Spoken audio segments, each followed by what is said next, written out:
Buen día. Esta semana comenzamos la semana 4 del curso de bases de biogenética y en esta semana vamos a hablar sobre lo que es la bicapa lipídica. Específicamente nos vamos a concentrar en lo que es la membrana plasmática, que ya vimos, pero vamos a profundizar más en esta. Entonces, ¿qué vamos a ver? Vamos a hablar sobre la bicapa, vamos a hablar sobre su estructura y composición, cuáles son los tipos de lípidos que encontramos, las proteínas. Vamos a hablar sobre un conjunto de moléculas que se denominan glucocálisis, cuál es su función, para qué sirven. Y vamos a hablar de los diferentes tipos de transporte que pueden ocurrir a través de la membrana. Aquellos que quizás ya han escuchado hablar, que es lo que es el transporte activo y pasivo, y el transporte que es mediado por vesículas. Y al final haremos un resumen. Bueno, como todos sabemos y ya hemos hablado en clases anteriores, la membrana plasmática o los otros tipos de membrana que encontramos en las células eucariotas, como por ejemplo aquellos que recubren el retículo endoplasmático liso, rugoso, la mitocondria, están conformados por una doble capa de lípidos, ¿sí? Que se conoce como bicapa lipídica. Y estos forman, digamos, dos caras o dos capas. Una que es la hemimembrana externa o cara E, que es la que queda si hablamos de lo que es la membrana plasmática hacia el exterior de la célula, o la hemimembrana interna o cara P, que es la que queda hacia el interior de la célula, es decir, el citoplasma. Sabemos que además la membrana plasmática pues tiene otras moléculas como son proteínas, algunos oligosacáridos, ¿cierto? Y como ya mencionamos en clases anteriores, esta tiene una función protectora y estructural en todas las células y también tiene una función selectiva que permite, digamos, la entrada o la salida de iones, proteínas u otro tipo de moléculas que van a ser necesarios para los diferentes procesos celulares. Ahora, como ya les comenté, nosotros vamos a encontrar diferentes tipos de lípidos dentro de las membranas, proteínas y algunos hidratos de carbono. Como ya vimos en clases anteriores, las membranas celulares van a diferir en la proporción de estas moléculas, ¿cierto? Si bien en esta presentación vamos a hacer mucho énfasis en lo que es la membrana plasmática, ya sabemos que tiene mucha similitud con otro tipo de membranas en otros orgánulos.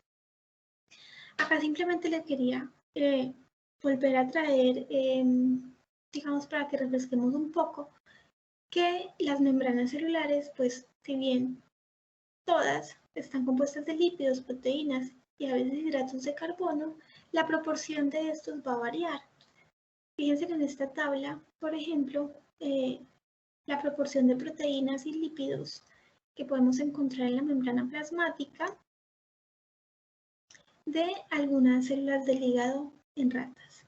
Entonces, en la membrana plasmática vamos a encontrar un 58% de proteínas y un 42% de lípidos. Pero, por ejemplo, en lo que es el retículo endoplasmático liso o rugoso, la proporción va a cambiar. Vamos a poder encontrar lo que es un 70% en proteínas y un 30% en lípidos.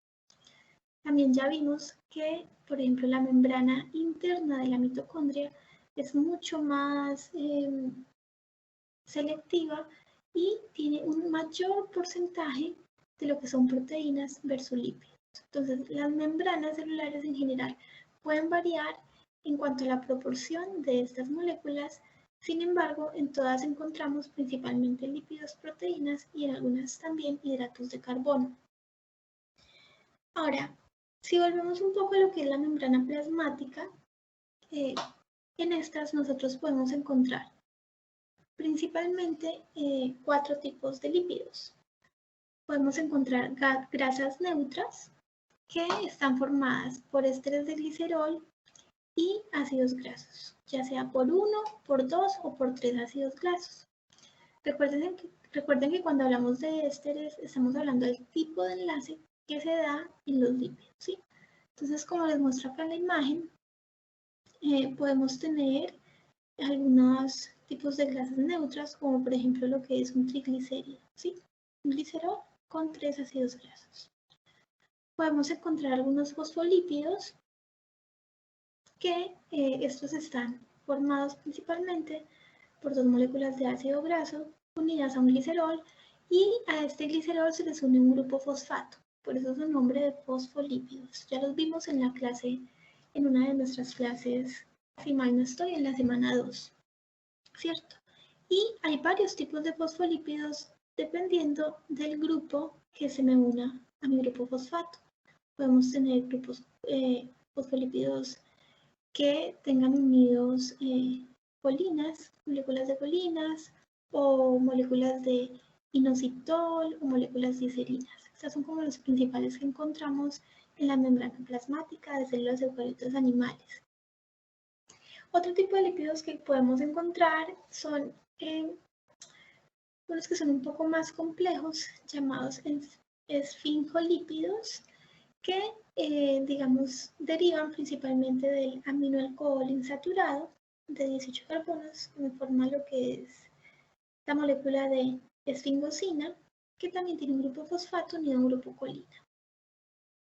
Y también, principalmente en lo que son las células eucariotas animales, principalmente no, en las células eucariotas animales, además de estos tipos de lípidos, encontramos el colesterol, que es un lípido del grupo de los esteroles.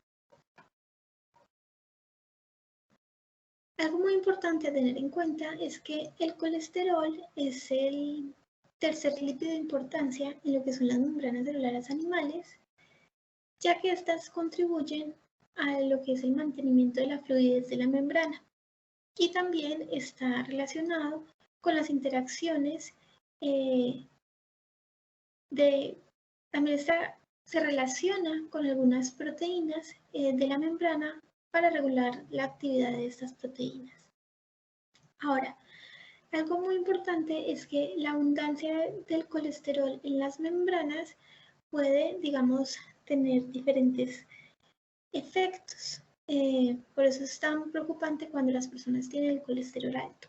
Primero, porque una abundancia alta o alta de manera, digamos, extraordinaria en lo que son las membranas plasmáticas va a dificultar que las cadenas de hidrocarburos de los ácidos grasos se junten y se cristalicen, y esto va a derivar en una dificultad, va a derivar en una baja permeabilidad de la membrana a lo que son moléculas pequeñas que son solubles.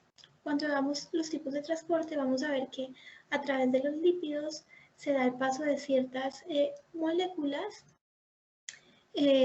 lo que puede verse afectado por la alta abundancia de colesterol en la membrana plasmática. Ahora, quizás muchos de nosotros, cuando pensamos en lo que es la membrana plasmática o las membranas celulares, pensamos que son estáticas, pero la verdad es que las membranas son altamente dinámicas, ¿sí? Estas no son estáticas. Vamos a ver que, por ejemplo, los lípidos que encontramos en la membrana plasmáticas tienen diferentes tipos de movimiento. Por ejemplo, los lípidos que encontramos en las membranas pueden tener un movimiento de difusión lateral, es decir, que los lípidos pueden cambiar de posición y moverse de izquierda a derecha. También vamos a ver que tiene un movimiento de tipo rotación, en el cual ellas pueden constantemente girar en su mismo eje.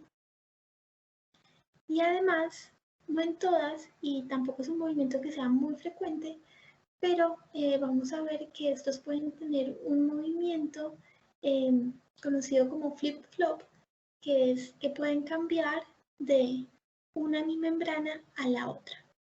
Como les comenté, esto es un movimiento que no es muy frecuente, se da en algunos tipos de células, y algo importante es que está mediado por la acción de algunas enzimas, entre estas las lipasas. ¿sí? Que permiten este movimiento de un lado de la membrana hacia el otro.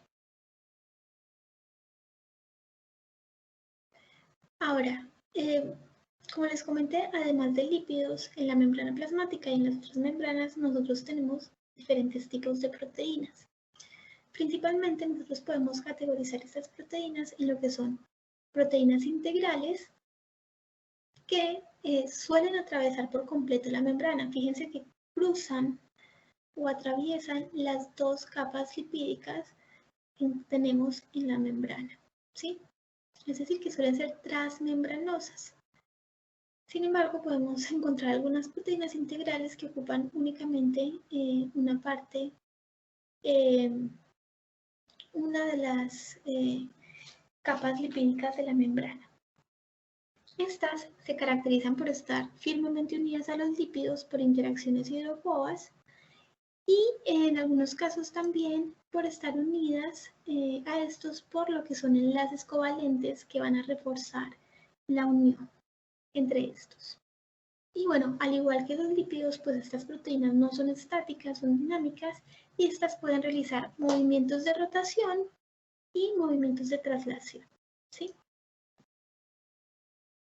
Ahora, tenemos otro tipo de proteínas que se conocen como proteínas perisféricas.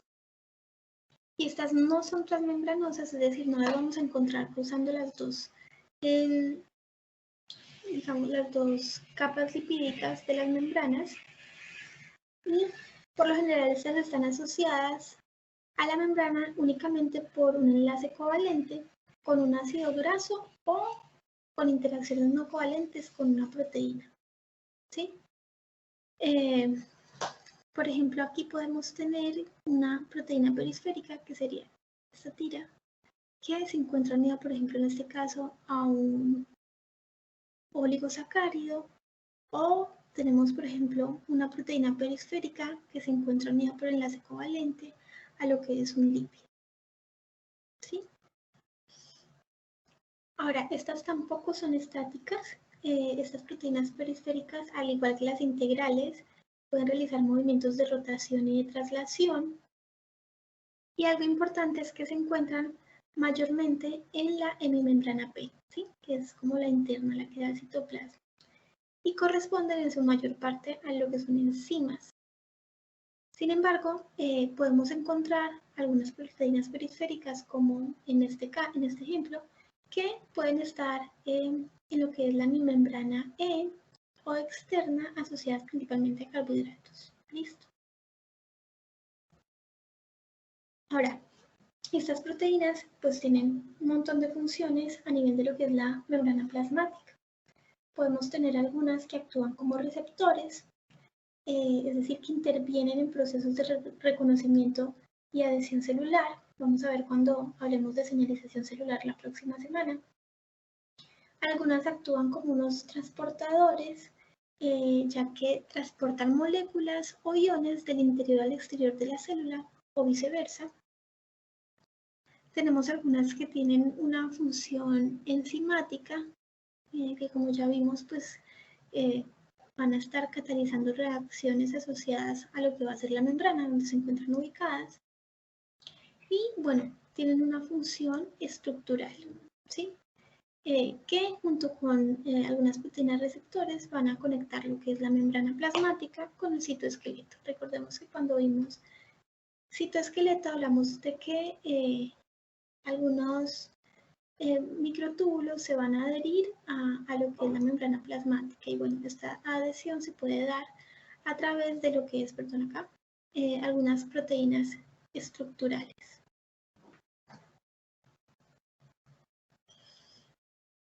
Ahora, en nuestra membrana plasmática nosotros podemos encontrar en lo que es la membrana o la hemimembrana exterior una cubierta de glucoproteínas y glucolípidos en determinadas zonas de la membrana plasmática. Y a esto se le conoce como glucocálisis, ¿sí? Entonces, ¿qué es el glucocálisis? Es una cubierta de glucoproteínas y glucolípidos que rodea las membranas celulares de algunas células. Y entonces, digamos que esto es lo que les muestro en esta figura, ¿sí? Algunas glicoproteínas y glicolípidos que rodean las membranas. Ahora, ¿qué funciones tiene el glucocálisis? Bueno, estos contribuyen a la formación de microambientes extracelulares que principalmente lo que hacen es proteger la superficie celular del daño mecánico y químico. También ayudan al reconocimiento y fijación de las partículas que incorpora la célula por endocitosis, que ya lo vamos a ver más adelante. Y bueno, está relacionada con lo que es el reconocimiento específico entre células, por ejemplo, en lo que es el desarrollo embrionario, ¿sí? Permitiendo la agrupación de ciertas células para lo que es la formación de tejidos o de órganos. Y bueno, también tiene como algunas propiedades inmunológicas, ya que en el glucocálisis vamos a encontrar muchos antígenos celulares que pueden, digamos, como por ejemplo causar el rechazo de ciertos trasplantes o de ciertos injertos. Ahora, algo que también podemos encontrar en las membranas plasmáticas son unos dominios llamados balsas lipídicas. ¿Y estos qué son? Son unas regiones localizadas en la membrana que son ricas en lípidos complejos, como los que son los esfingolípidos y los la esfingomielina, ¿sí? Que son lípidos complejos. Y también en estos dominios vamos a encontrar una buena cantidad de lo que son el colesterol. Y bueno, esto lleva el nombre de balsas debido a que forman una fase lipídica más densa que las moléculas de los grupos fosfolípidos, ¿sí? Entonces, es como que se va a observar en lo que es la membrana plasmática unas regiones que van a tener una gran abundancia de estos lípidos complejos y de colesterol y, bueno, van a tener una densidad mayor.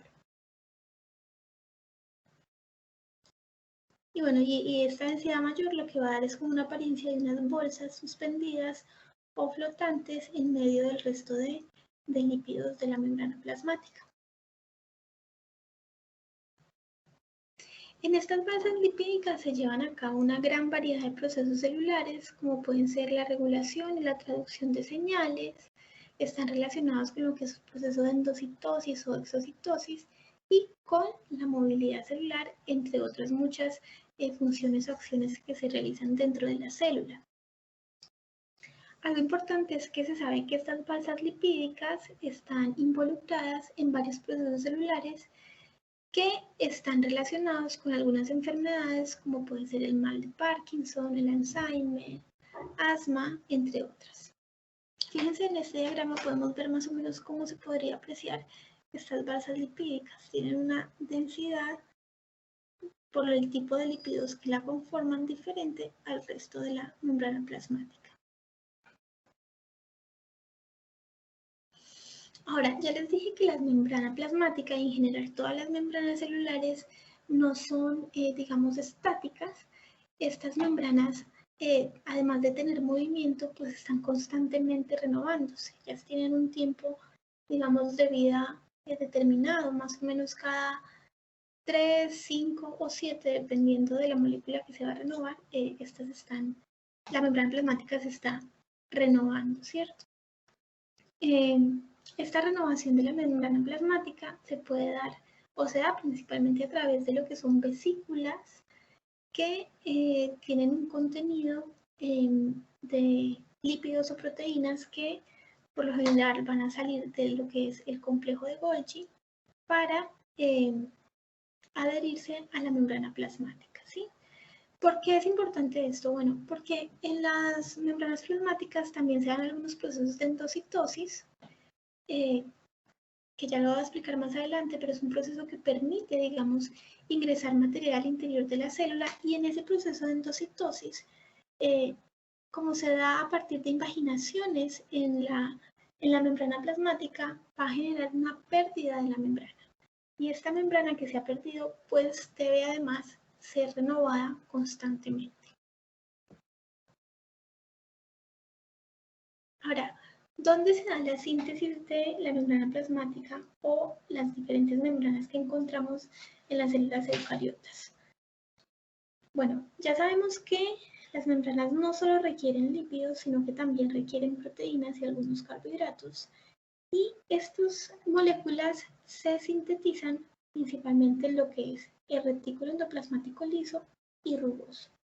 En el liso, en cuanto que posee las enzimas necesarias para sintetizar los fosfolípidos, como ya vimos en la clase anterior de la semana 2, y en el rugoso, porque al encontrarse ribosomas asociados a estos, se da el proceso de síntesis de proteínas integrales, ¿sí? Que van a ir a formar parte de lo que es la membrana plasmática o otro tipo de membranas.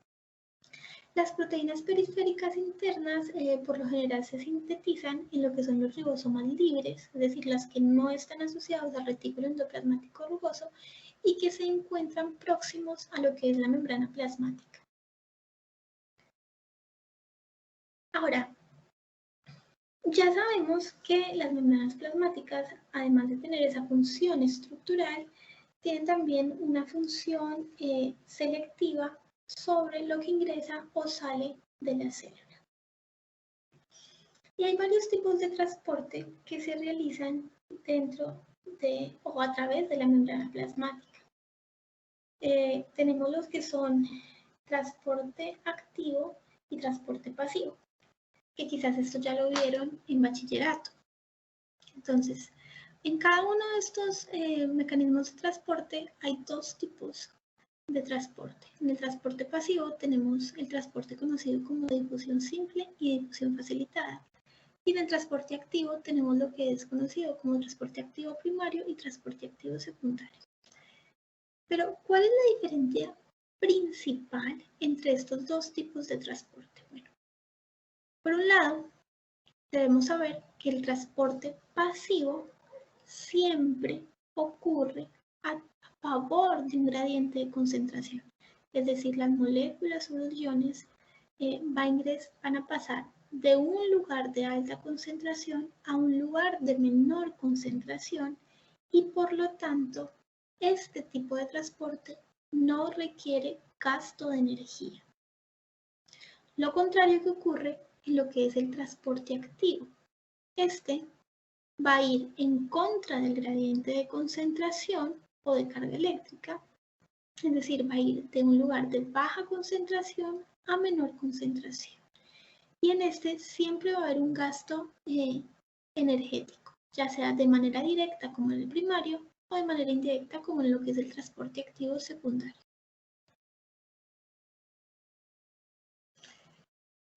Veamos un poco lo que encontramos en el transporte pasivo. Encontramos un tipo de transporte conocido como difusión simple y este no necesita ningún tipo de proteína mediadora para el paso de ciertas moléculas. ¿Sí? Recordemos, entonces en este se va a dar de un lugar de mayor concentración a un lugar de menor concentración.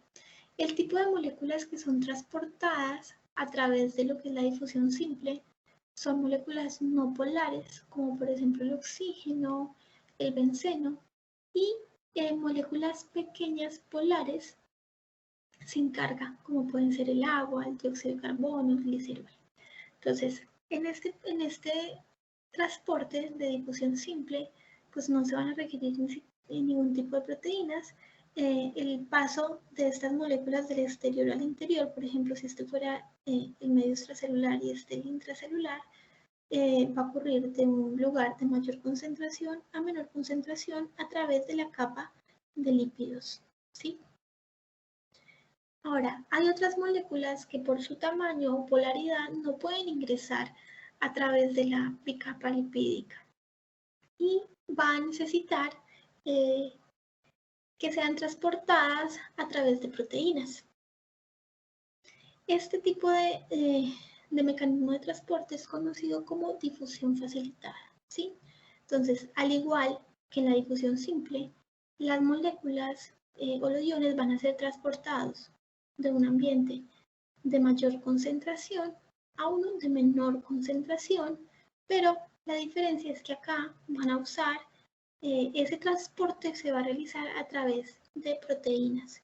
Y tenemos dos tipos de proteínas que están relacionadas en el proceso de difusión facilitada.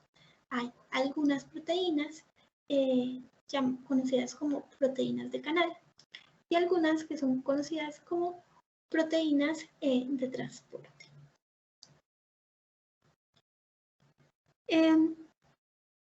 Las proteínas de canal forman, por lo general, canales acuosos que permiten el paso de moléculas polares o de iones a velocidades muy superiores a las que me permitiría la difusión simple a través de la bicapa lipídica. Es decir, nosotros podemos tener algunas moléculas o iones que pueden atravesar la bicapa lipídica.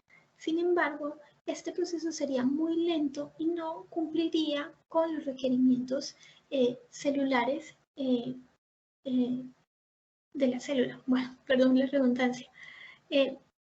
Así que en algunos casos esta incorporación de estas moléculas dentro de la célula o viceversa debe darse a una velocidad mayor para poder cumplir con esos requerimientos que tienen las células. Para esto se van a utilizar entonces lo que son proteínas de canales. Entonces, tenemos dos tipos. Hay unas proteínas de canal que, digamos, por decirlo de alguna manera, están abiertas todo el tiempo, ¿sí? Entonces van a estar permitiendo el paso de estos iones o moléculas del medio de mayor concentración a menor concentración.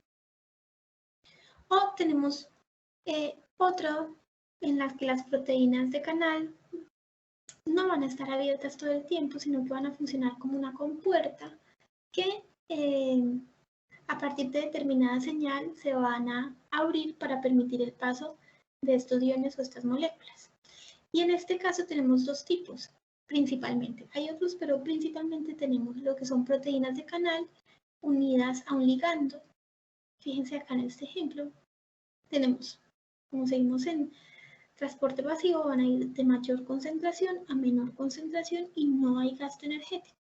Pero acá lo que ocurre es que esta proteína necesita que se le adhiera una molécula específica que va a abrir únicamente este canal para permitir el paso de estas sustancias. Entonces, ¿qué es un ligando? Es una molécula específica del canal y que difiere de las sustancias transportadoras. Entonces, tengo esta proteína de canal que está cerrada.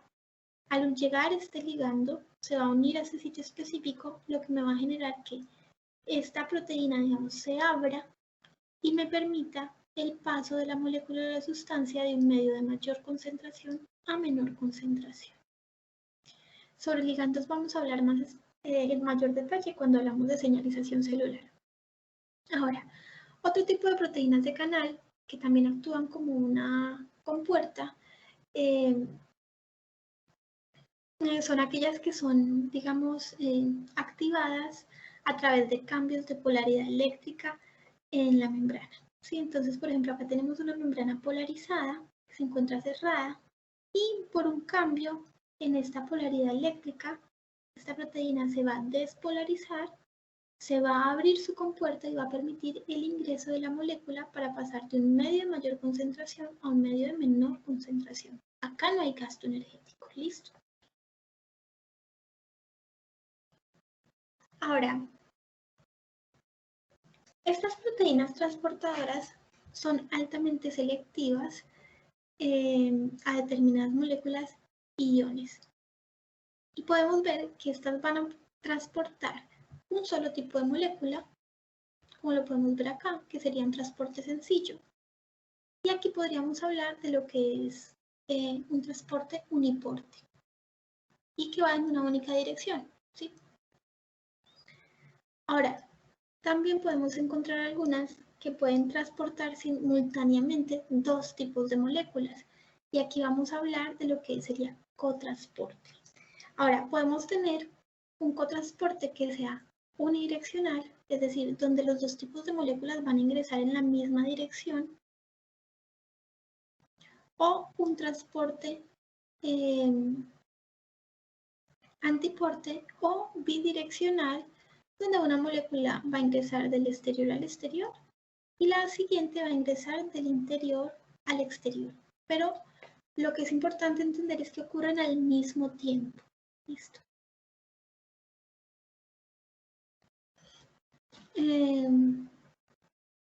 bueno, esto es muy similar, simplemente de aquí estamos hablando de lo que son unas proteínas de transporte que son altamente específicas para este tipo de moléculas. Ya son muy selectivas.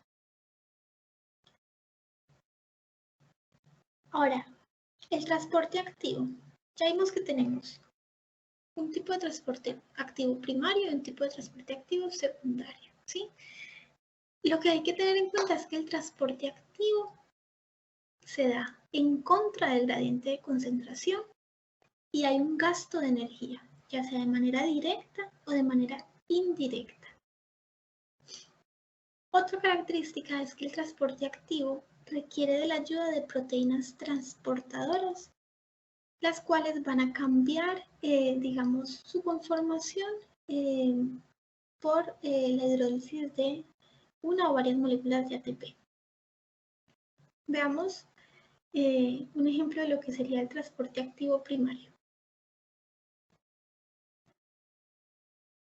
Bueno, acá un ejemplo clásico de lo que es el transporte activo primario es la bomba de sodio y potasio, que esta es muy importante en la célula y tiene muchas funciones, entre estas mantener lo que es el volumen celular. Entonces, fíjense, yo tengo aquí mi membrana plasmática, tengo unas proteínas transportadoras que van a ser altamente específicas para ciertas moléculas y tengo mis lípidos. En este caso, estas proteínas transportadoras va a ser esta muy específica para dos moléculas. Una que va a ser el sodio, que encontramos en una alta concentración en lo que es el medio extracelular y en una baja concentración en el intracelular, que sería el citoplasma. Y va a también transportar lo que son las moléculas de potasio del exterior al interior. Entonces, fíjense que aquí lo que ocurre es que esta proteína mantiene abierta, digamos, para la unión del sodio a sus sitios específicos. Cada proteína va a permitir el paso de 3 moléculas de sodio. Cuando esta proteína ya se encuentra, digamos, con sus sitios activos completos, lo que va a ocurrir es que se va a hidrolizar una molécula de ATP, liberando de esta manera un fosfato que va a cambiar la configuración de esta proteína y lo que va a hacer es, va a fosforilar esta proteína. Acá, fíjense que se rompe la molécula de ATP, este fosfato queda unido a esta proteína, lo que va a permitir que cambie su configuración y que se abra en la membrana exterior. Va a liberar las moléculas de sodio y va a permitir lo que es el ingreso de las moléculas 2 iones de potasio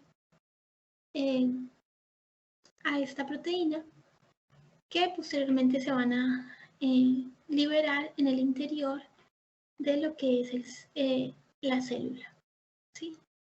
Fíjense que en este proceso de pasar sodio en contra del gradiente de concentración, vamos a tener lo que es un gasto energético para poder cambiar la configuración de esta proteína, liberar estas moléculas al medio extracelular y permitir el ingreso de 2 moléculas de potasio al interior del citoplasma. Ahora, en el transporte secundario también utilizamos proteínas transportadoras, como les comenté, que es una característica de lo que es el transporte activo, pero en esta no va a haber un gasto energético directo, como si lo hay en el primario, que hay un gasto energético directo. Acá lo que ocurre por lo general es que se va a aprovechar el gasto energético del transporte primario para transportar una segunda molécula. Entonces veamos un ejemplo con lo que es la bomba de sodio-glucosa. Pero pueden haber otro tipo de moléculas que tengan esta misma dinámica. Entonces aquí lo que va a ocurrir es que vamos a tener una mayor proporción de sodio en el medio extracelular que en el medio intracelular. Entonces lo que se va a emplear es una molécula. ¿Por qué es indirecto? Porque para que logremos esta mayor concentración de sodio en el medio extracelular, pues ya habremos gastado un ATP en lo que es el transporte activo primario Y lo que va a ocurrir es que estas moléculas de sodio van a querer regresar al interior del citoplasma porque por su naturaleza va a querer pasar de un medio de mayor concentración a un medio de menor concentración. Entonces aquí lo que van a hacer es van a utilizar esta proteína transportadora que va a tener unos sitios específicos para transportar estas moléculas de sodio, pero también tiene unos sitios específicos para lo que sería algunas moléculas de glucosa. Entonces lo que va a hacer es que se va a aprovechar, digamos, esta proteína transportadora, ya que digamos está en la disposición correcta para transportar estas moléculas de sodio, para al mismo tiempo transportar lo que son algunas moléculas de glucosa de un medio de menor concentración a uno de mayor concentración, ¿sí? Fíjense acá, el sodio en este caso se está transportando de un medio de mayor concentración a un medio de menor concentración. Entonces, él naturalmente va a querer hacer este paso del medio extracelular al medio intracelular. Pero en este proceso se va a aprovechar y se va a contrasportar de manera unidireccional moléculas de glucosa que en este caso van a ir de un medio de menor concentración a un medio de mayor concentración, ¿sí?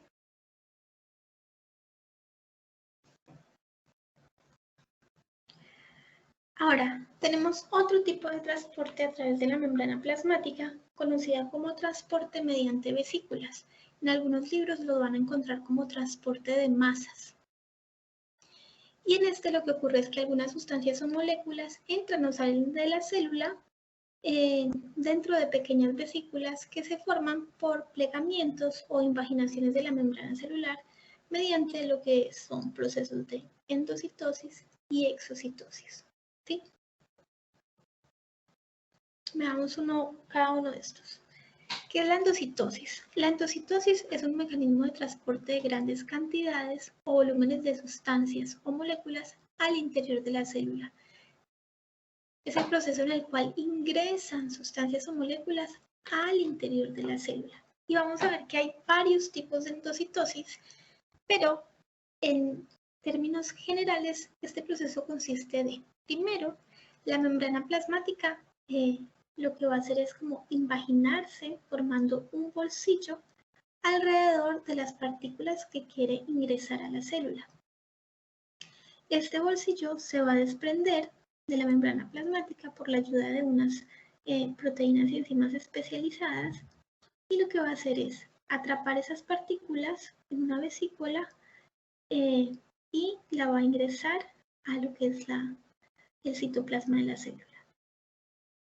Entonces, tenemos varios tipos de endocitosis. Tenemos la fagocitosis, que es cuando se capturan partículas foráneas a la célula. Puede ser, por ejemplo, una bacteria. La célula va a fagocitar, va a capturar la bacteria y la va a ingresar al interior de la célula para degradarla. Tenemos la pinocitosis, que es cuando solamente se capturan y se ingresan dentro de la célula líquido, ¿sí? Entonces hay ciertas sustancias líquidas que la célula necesita ingresar, y en este caso lo que se va a formar estas invaginaciones y las va a ingresar a través de una vesícula al citoplasma. Este ingreso del líquido a la célula se conoce como pinocitosis. Y tenemos otro tipo de endocitosis que es un poco más selectivo, que es la endocitosis mediada por receptores. Y en este solo van a ingresar aquellas sustancias, no, específicamente aquellas moléculas que sean específicas de los receptores que se encuentran en ese lugar de la membrana plasmática, ¿sí? Fíjense, por ejemplo, estos receptores en verde de gancho que únicamente se van a unir a lo que son las moléculas tipo estrellas y no a las cuadradas. Entonces, una vez que estos receptores se unen a estas moléculas, se va a formar la invaginación y van a ingresar dentro de la célula a través de vesículas. Ahora, tenemos el proceso de exocitosis y este es un mecanismo de transporte que también es mediado por vesículas, pero la diferencia es que van a ser vesículas que van a ir del interior del citoplasma al exterior. ¿Sí? Lo que ocurre en el proceso de exocitosis es que se van a sacar moléculas o sustancias del interior de la célula al exterior de la célula. Y tenemos dos tipos de exocitosis. Uno es una exocitosis constitutiva y que se elabora prácticamente que en todas las células. Esta es la responsable de expulsar moléculas para constituir parte de la matriz extracelular o trasladar moléculas de las vesículas para regenerar la propia membrana plasmática. Recordemos que la membrana plasmática está constantemente regenerándose, ¿cierto? Y renovándose.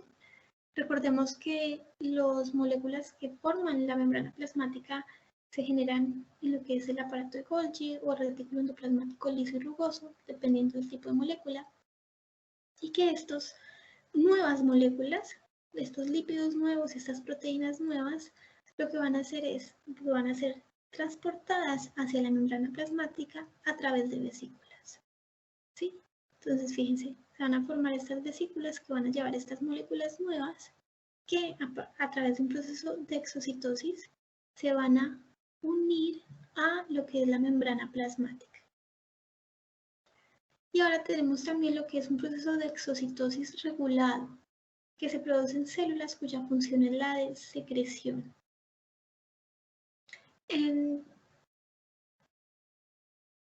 Acá estas vesículas de secreción regulada no se unen naturalmente a la membrana plasmática, sino que requieren ya lo que es un proceso de señalización celular, que lo vamos a ver en la siguiente clase. Acá lo que ocurre es que van a haber ciertas sustancias que tienen como función salir, digamos, de la célula para llevar alguna señal o alguna orden a otra célula, ¿sí? Entonces, estas proteínas o moléculas que van a tener esa función de comunicar un mensaje a otra célula, por ejemplo, se van a transportar en vesículas que van a ser, digamos, segregadas al exterior de la célula. Muchas de estas vesículas no van a quedar, digamos, el material que forma la membrana de estas vesículas no va a quedar, digamos, formando lo que es la membrana plasmática, como se ocurre en lo que es la exocitosis constitutiva. Ahora, simplemente para darles una idea, nosotros tenemos varios tipos de vesículas realizando este tipo de transportes, ¿sí?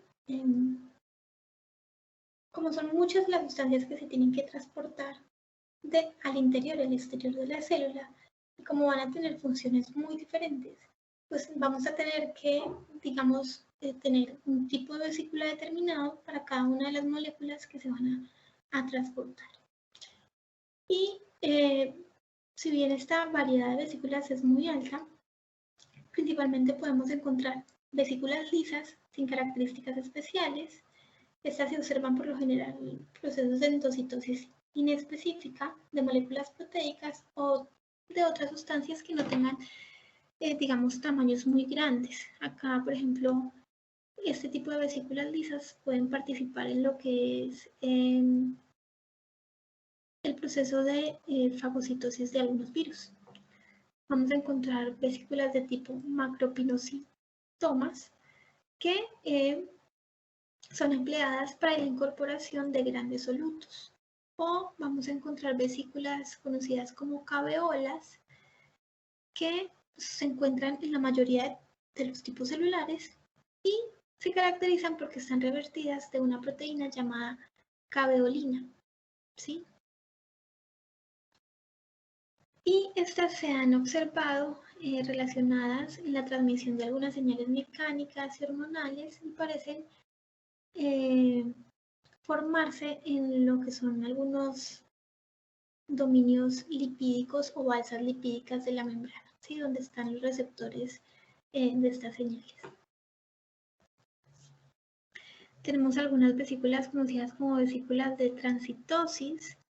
La transitosis es un proceso muy frecuente en las células endoteliales para el transporte de sustancias del exterior a la luz del vaso sanguíneo y viceversa. Es decir, vamos a tener unas vesículas muy específicas que van a estar presentes en el transporte en ciertos tipos celulares.